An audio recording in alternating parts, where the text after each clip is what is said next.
Nakaparadang motor at driver, binangga. Buti na lang, okay lang ang driver. Sino ang may kasalanan? Panoorin niyo to. Oh. Yun, boom. Nakastay na yung motor pero nabangga pa rin siya ng sasakyan.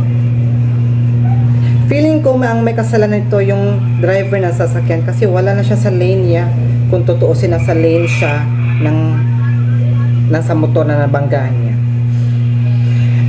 Everywhere dapat mag-ingat ka talaga, no, lalo na kapag nasa daan ka at nagmamaneho ka.